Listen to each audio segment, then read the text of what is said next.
नमस्कार, जिनी educational academy में आप सभी का स्वागत है। आज हम भूगोल के भूसंचलन टॉपिक पे चर्चा करने जा रहे हैं। यह जो भूसंचलन है वह भू-आकृति विज्ञान का एक महत्वपूर्ण बिंदु है। इसके अंतर्गत हम पृथ्वी में विद्यमान शक्तियों का अध्ययन करेंगे जो विभिन्न प्रतिरूपों का निर्माण करती हैं और उनका विदोहन भी करती हैं। तो आइए इनके बारे में अध्ययन करते हैं, इनके बारे में थोड़ा जान लेते हैं। भूसंचलन होता क्या है? भूसंचलन क्रिया वह क्रिया है जो पृथ्वी को निरंतर स्वरूप में बनाने, मतलब उनके स्वरूप को बनाने एवं परिवर्तित करने वाली वह क्रिया है जो पृथ्वी के समस्त भागों में क्रियाशील होती है। तो हम जिस पृथ्वी पर रहते हैं उनमें विभिन्न प्रकार की स्थलाकृतियों का निर्माण होता है, जैसे कि पर्वत, पठार, मैदान और विभिन्न प्रकार की घाटियों का एवं नदियों द्वारा अपर्दित एवं वायु द्वारा अपर्दित विभिन्न प्रकार की स्थलाकृतियों को देखने को मिलता है। यह किनके बदौलत है? यही भूसंचलन क्रियाओं के। इनके अंतर्गत विभिन्न प्रकार की क्रियाएं कार्य करती हैं। जैसे आप नॉर्मल उदाहरण के रूप में देख लो, एक मानव को पृथ्वी समझो। एक मानव के अंदर जितना शक्ति है, मानसिकता अर्थात सोचने समझने की शक्ति और उसमें अंतर जनिक बल भी कार्य करते हैं और उनके अंतर्गत एवं बाह्य शक्ति में उनके ताकत होते हैं। उसी प्रकार पृथ्वी की भी दो महत्वपूर्ण शक्तियां होती हैं, एक अंतर्जात शक्तियां और दूसरी बाहिर्जात शक्तियां। उदाहरण के स्वरूप आप पृथ्वी को एक मानव के रूप में देखिए। मानव के अंदर जितने भी क्वालिटीज होते हैं, जैसे कि उनकी सोचने समझने की क्षमता एवं उनके अंदर विद्यमान रक्त प्रवाहिता एवं अनेक प्रकार की जो कौशल होती हैं उनके अंदर पाया जाता है। और जो बाह्य शक्ति हैं, जैसे कि आपने WWE देखा होगा, उसमें अपनी शक्तियों का प्रदर्शन विभिन्न कलाओं के माध्यम से प्रस्तुत करते हैं, वो बाहर जा सकती हैं। उसी प्रकार पृथ्वी के अंदर भी विभिन्न प्रकार की शक्तियां होती है जो भूगर्भ के अंदर होती है और सतहों पे भी होती हैं। आज उन्हीं का अध्ययन हम विभिन्न रूपों में करेंगे। तो आइए चलते हैं पृथ्वी की आंतरिक एवं बाहिर्जात शक्तियों के अंतर्गत। तो हमारे जो भूतल एवं पृथ्वी में दो प्रकार की मुख्य शक्ति कार्य करती हैं, एक अंतर्जात शक्तियां और दूसरी बाहिर्जात शक्तियां। अंतर्जात शक्तियां वह है अर्थात भूगर्भ में उत्पन्न होने वाली शक्ति या बल को हम अंतर्जात शक्ति या बल कहते हैं, और पृथ्वी सतह पर उत्पन्न होने वाली बल या शक्ति को हम लोग बाहिर्जात शक्तियां कहते हैं। तो आइए अंतर्जात बल के अंतर्गत विभिन्न प्रकार के और शक्तियां कार्य करती है उनका अध्ययन कर लेते हैं। जो अंतर्जात शक्तियां होती हैं उनके अंतर्गत दो शक्तियां विद्यमान होती हैं या कार्य करती हैं। इसके अंतर्गत एक आकस्मिक है, आकस्मिक शक्तियां, और दूसरी दीर्घकालीन या पटल विरूपणी शक्तियां कार्य करती हैं। आकस्मिक शक्ति से तात्पर्य वह शक्ति जो भूगर्भ में अचानक से उत्पन्न हो जाता है, उन्हें हम आकस्मिक शक्ति कहते हैं। हम इसके अंतर्गत विभिन्न प्रकार की शक्तियों का अध्ययन करके आकस्मिक शक्तियों के अंतर्गत जैसे कि भूकंप है, ज्वालामुखी है और भूस्खलन है। आकस्मिक शक्तियों के अंतर्गत ये शक्तियां इनकी सहायक करती हैं, जैसे मतलब इनके अंतर्गत आती हैं आकस्मिक शक्तियों के अंतर्गत। जैसे कि उदाहरण के लिए मान लेते हैं हम लोग भूकंप, ज्वालामुखी और भूस्खलन। देखिए, जब पृथ्वी के अंदर विद्यमान ताप, दाब एवं घनत्व अधिक होने के कारण उनके अंतर्गत जो चट्टानें होती हैं, विभिन्न प्रकार की खनिजें होती हैं, वह मैग्मा के रूप में बदल जाती हैं और उसमें उपस्थित जल वाष्प एवं विभिन्न प्रकार की गैसों के प्रभाव से वह पृथ्वी तल में आने का प्रयास करती हैं, और वह प्रयास करने के फलस्वरूप वह नर्म चट्टानों को तो काट लेती हैं, लेकिन उनके मार्ग में जब ठोस चट्टानें आती हैं तो वो उन्हें काट नहीं पाती और उन्हें धक्का देना चाहती हैं, और धक्का देने के फलस्वरूप पूरा पृथ्वी कंपन करने लगता है। तो उनके स्वरूप भूकंप की उत्पत्ति होती है। और वही चट्टान जब टूटकर तीव्र रूप में, विस्फोटक रूप में पृथ्वी तल पर लावा का आगमन होता है तो उसे हम ज्वालामुखी कहते हैं। और उन्हीं भूकंप, उन्हीं झटके और ज्वालामुखी के प्रभाव से विभिन्न प्रकार के जो स्थलाकृति होते हैं, पर्वत पठार के ऊपरी हिस्से टूट कर गिर जाते हैं, वह भूस्खलन होते हैं। आकस्मिक शक्ति के पश्चात हम देखते हैं दीर्घकालीन शक्ति या पटल विरूपणी शक्ति। अर्थात ये नाम से स्पष्ट है, दीर्घकालीन शक्ति से तात्पर्य यह लंबा समय तक इनकी जो गति होती है अत्यंत मंद होती है, और अत्यंत मंद गति होने के कारण यह हजारों वर्षों पश्चात ही यह अपना प्रभाव दिखाती है। और जो दीर्घकालीन शक्तियाँ होती हैं उसमें दो गति मुख्य रूप से काम करती हैं। एक जो है क्षैतिज गति से कार्य करती है और एक ऊर्ध्वाधर या लंबवत गति से कार्य करती है। क्षैतिज और ऊर्ध्वाधर गति से तात्पर्य आप ऐसे समझ सकते हो, आपने महाभारत देखा होगा, उसमें जो अर्जुन होता है उन्होंने दिव्यास्त्र का आह्वान किया और ऐसे कर अपना अस्त्रों का आह्वान किया। उसके पश्चात उन्होंने तीर को बादों में छोड़ दिया, वो उनके तीर का ऊर्ध्वाधर गति होती है। लेकिन जब दो द्वंद्व युद्ध चल रहा होता है, जैसे कि दुर्योधन और अर्जुन के बीच युद्ध हो रहा था, तो ऐसे बाण को इस प्रकार की अवस्था में लाकर छोड़ा उन दोनों के युद्ध स्थल में, तो वह क्षैतिज गति हो, बाण को छोड़ा तो वह क्षैतिज गति में गतिशील हो गया, यह क्षैतिज गति। ठीक इसी प्रकार भूगोल के अंतर्गत पर दीर्घकालीन संचलन के अंतर्गत यह कार्य करती है। इनमें मुख्य रूप से बड़े बड़े स्थलों को प्रभावित होती है। इनमें महाद्वीप एवं पर्वत मतलब विशाल पर्वतों का यहाँ पर विकास होता है इसी गति के अंतर्गत। तो दीर्घकालीन शक्ति के अंतर्गत हम देख सकते हैं निम्नलिखित दो प्रकार की बल जो इनके अंतर्गत कार्य करती हैं। प्रथम है इसमें महाद्वीपीय निर्माणकारी शक्ति। महाद्वीपीय निर्माणकारी शक्ति, महाद्वीपीय निर्माण, और दूसरा है पर्वत निर्माणकारी शक्ति।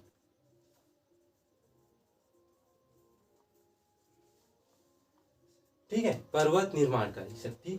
तो महाद्वीपीय निर्माण अर्थात इसके अंतर्गत पर्वत तो नहीं निर्माण होती, इनके अंतर्गत जलमग्न तट, उत्थान एवं पठार, गर्त इत्यादि इनके अंतर्गत निर्मित होते हैं।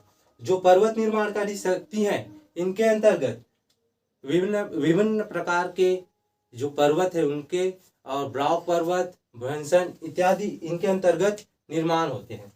इसके पश्चात हम इन पर्वत निर्माण कार्यों के अध्ययन से पहले हम इसे रिवाइज कर लेते हैं। तो अंतर्जात बल होती है वह दो प्रकार की होती है, एक आकस्मिक और एक दीर्घकालिक।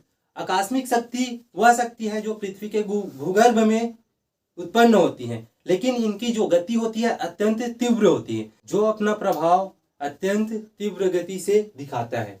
और यह जो इनके अंतर्गत भूकंप, ज्वालामुखी और भूस्खलन है। और नेक्स्ट में दीर्घकालीन संचलन जो अत्यंत मंद गति और हजारों वर्ष बाद अपना प्रभाव दिखाती है। और इनके अंतर्गत दो गतियां काम करती है, एक महाद्वीपीय निर्माणकारी और दूसरा है पर्वत निर्माणकारी। आकस्मिक शक्ति एवं दीर्घकालीन शक्ति को हम एक उदाहरण के स्वरूप जान सकते हैं। जैसे कि एक मानव का स्वभाव होता है कि वह किसी बात पर जल्दी गुस्सा हो जाता है, और कुछ मानव का स्वभाव होता है कि वह बातों को अंतरात्मा में दबाकर रखता है और समय आने पर उन्हें विस्फोट करता है। और वह समय आने पर विस्फोट करता है तो बहुत अधिक मात्रा में उस सामने वाले व्यक्ति को झेलना पड़ता है। अर्थात स्पष्ट है कि जो आकस्मिक बल है वो जल्दी गुस्सा करने वाले व्यक्ति का स्वभाव है और अपना हानि स्वयं करता है। और दीर्घकालीन संचलन के अंतर्गत वह व्यक्ति जो अंतरात्मा में उन बातों को दबा कर रखता है और एक समय आने पर विस्फोट करता है तो बहुत बड़ा क्षेत्र को प्रभावित करता है, वह दीर्घकालीन शक्ति के अंतर्गत आता है। तो आइए नेक्स्ट देखते हैं हम लोग महाद्वीपीय निर्माणक शक्ति के अंतर्गत कौन सी शक्ति कार्य करती है और पर्वत निर्माणकारी शक्ति के अंतर्गत कौन कौन सी शक्तियां या बल कार्य करती हैं। तो पर्वत निर्माणकारी शक्ति के अंतर्गत मुख्य रूप से दो प्रकार की गतियां होती हैं। इसके अंतर्गत दो प्रकार की गतियां होती हैं, जो कि पहला है ऊपरीमुखी और अधोमुखी संचलन। ऊपरीमुखी और अधोमुखी संचलन, इन दोनों के नाम से ही स्पष्ट है। ऊपरीमुखी अर्थात ऊपर की ओर उत्थान करना, किसी भी चट्टान या धरातल का ऊपर की ओर उत्थान करना, और अधोमुखी का तात्पर्य है किसी स्थलखंड का नीचे की ओर धंसाव होना। तो इनके अंतर्गत दो प्रकार की गतियां कार्य करती हैं। एक अधोमुखी में दो प्रकार की गतियां काम करती हैं। पहला, जिसमें ये स्थलखंड है या महाद्वीप है, इनके आसपास के क्षेत्र से या बीच का भाग जो है ऊपर उठ जाता है, ऊपर उठ जाता है। ये महाद्वीप है, ठीक है। तो इनके बीच का भाग अचानक से ऊपर उठ जाता है, धीरे धीरे, अचानक से नहीं, धीरे धीरे। तो इसे हम उत्थान कहते हैं, उत्थान कहते हैं, ठीक है। लेकिन दूसरा गति इनके अंतर्गत, ऊपरीमुखी के अंतर्गत होता है, वह जल में होता है, मतलब सागर में होता है या सागरी तटीय क्षेत्र में होता है। ये रहा सागर, ठीक है, ये सागर का तल है और ये तटीय क्षेत्र है, महाद्वीपी, ठीक है। तो ये जो तल है यह सागर तल से ऊपर उठ जाता है, इसे हम निर्गमन कहते हैं, ठीक है, निर्गमन कहते हैं। जस्ट इसके अपोजिट यहाँ पर अधोमुखी में क्रियाएं होती हैं। जो स्थलखंड होते हैं, जो महाद्वीप होते हैं, वह अचानक से अपने आसपास के क्षेत्र से नीचे चला जाता है, नीचे चला जाता है, ठीक है। नीचे चला जाने के कारण इसे हम क्या कहते हैं? अवतलन, ठीक है, अवतलन कहते हैं। और दूसरा जो क्रिया होता है इसी के अधोमुखी के अंतर्गत, ये जो जलमग्न स्थल था वह ऊपर उठने के पश्चात उसे निर्गमन कहते हैं। लेकिन यही जो जल के अंदर जो तल होता है, तल होता है, ठीक है, उठा हुआ भाग होता है, वो अचानक से नीचे धंस जाता है, ठीक है। यह नीचे जल के नीचे धंस जाता है, तो इसे हम निमज्जन कहते हैं, निमज्जन कहते हैं, ठीक है। हम लोगों ने महाद्वीपीय निर्माण कारक शक्तियों के अंतर्गत दो शक्तियों का अध्ययन किया, ऊपरीमुखी और एक है अधोमुखी संचलन, ठीक है। तो ऊपरीमुखी संचलन के अंतर्गत हम दो क्रियाओं का अध्ययन किया, जिसमें उत्थान है और निर्गमन। उत्थान वह जो अपने आसपास के क्षेत्रों से ऊपर उठ जाता है, लेकिन धीमी गति से उठता है, ठीक है, उसे हम उत्थान कहते हैं। और जो निर्गमन होती है वह सागरी तल या सागरी तटीय क्षेत्रों में उत्पन्न होती हैं, जो अपने जल क्षेत्र या जो कभी जलमग्न थे उनसे वह स्थलखंड ऊपर उठ जाते हैं, उसे हम लोग क्या कहते हैं? निर्गमन कहते हैं। उसी प्रकार अधोमुखी में इसके जस्ट अपोजिट, मतलब उल्टा कार्य होता है। जो महाद्वीप होते हैं उनके अंतर्गत जो स्थलखंड के आसपास के क्षेत्रों से कुछ क्षेत्र, मतलब कुछ भाग नीचे धंस जाने की क्रिया को हम लोग क्या कहते हैं? अवतलन कहते हैं, अर्थात तल के अंदर नीचे धंस जाना। और उसी के अंतर्गत जो सागरी क्षेत्रों में देखा जाए तो अधोमुखी का कार्य एक जो जलमग्न, जल से ऊपर उठा हुआ भाग होता है, वह जल के तली से नीचे धंस जाने की क्रिया को हम लोग निमज्जन कहते हैं। यह तटीय क्षेत्रों और जल दोनों में होता है, ठीक है। उसके पश्चात हम आगे का प्रोसेस देखते हैं, तो पर्वत निर्माणकारी शक्तियों का अध्ययन करते हैं। आइए पर्वत निर्माणकारी संचलन के अंतर्गत विभिन्न प्रकार के बलों को देख लेते हैं। ये जो पर्वत निर्माणकारी शक्तियां होती है उनमें दो शक्ति कार्य करती हैं। पहला होती है, पहले शक्ति के अंतर्गत तनाव, ठीक है, तनाव का अध्ययन करते हैं। और दूसरे शक्ति के अंतर्गत आते हैं संपीड़न, ठीक है, संपीड़न। तो तनाव क्या है और संपीड़न क्या है, इनको देख लेते हैं। तनाव अर्थात टेंशन, इंग्लिश में इसे टेंशन कहते हैं। तो जब एक जो क्षैतिज दिशा होती है उनमें दो विपरीत दिशाओं से शक्तियाँ कार्य करती हैं। जैसे कि ये पेन है और ये पेन में जब ये जुड़ा हुआ स्थलखंड है, जब इसमें तनाव की गति उत्पन्न होती है तो यह विपरीत दिशा में अपनी ओर खींचने की कार्य करते हैं। जैसे कि ये देखो, ये तो बीच में क्या हो जाता है, चटकन आ जाते हैं। बीच में क्या आ जाती है, चटकन।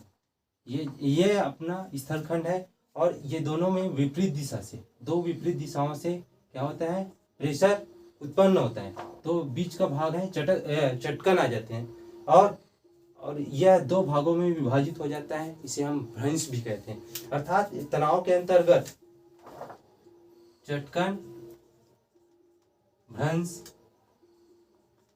आदि की उत्पत्ति होती है, जिनसे विभिन्न प्रकार की स्थलाकृतियों का निर्माण होता है। और जो संपीड़न होते हैं, संपीड़न अर्थात इसमें एक क्षैतिज गति आमने सामने कार्य करती है, आमने सामने कार्य करती है। अर्थात ये स्थलखंड है, ये आमने सामने कार्य करती है। ठीक है, तो इनमें दो प्रकार की बल देखने को मिलती है, दो प्रकार की क्रिया देखने को मिलती है।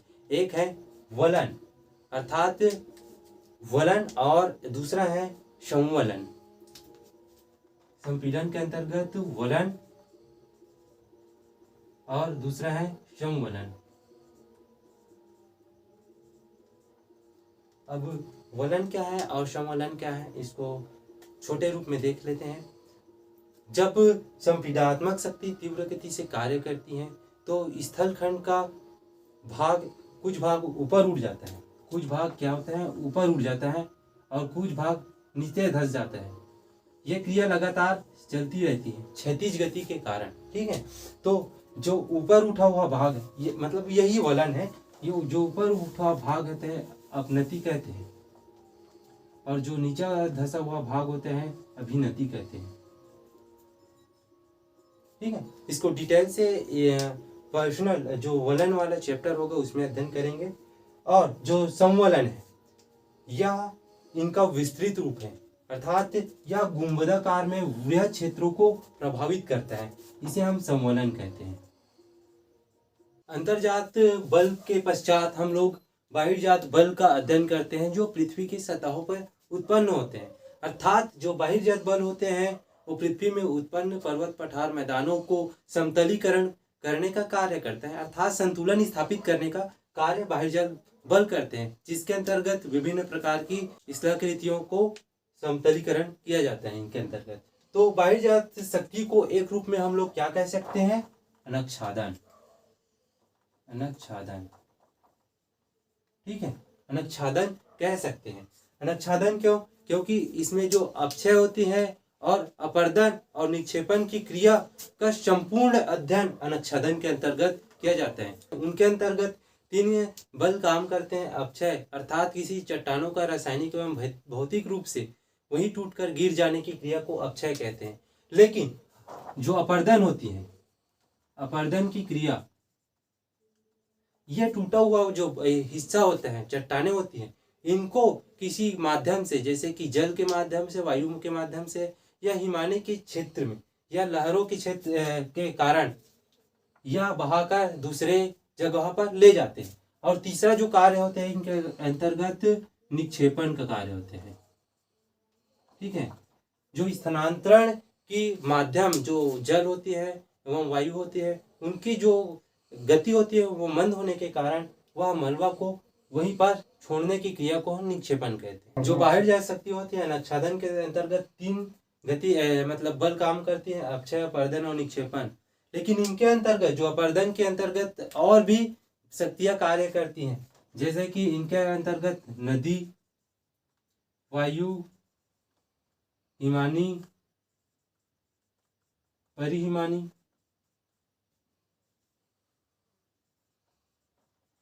और तरंगे।